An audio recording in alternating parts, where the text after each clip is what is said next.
Phô mơ.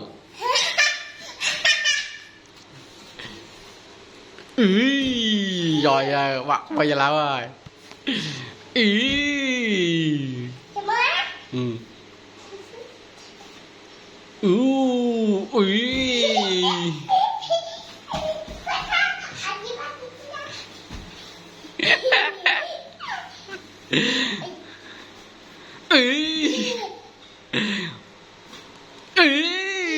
Thế lẹ trời ơi rồi.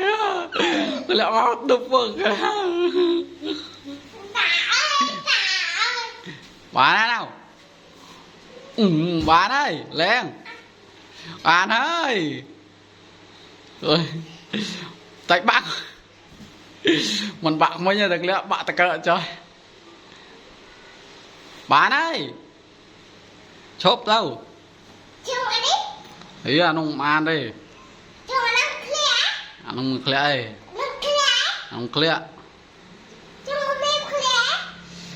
Mày mình khỏe. Ý. Giấy khỏe đây.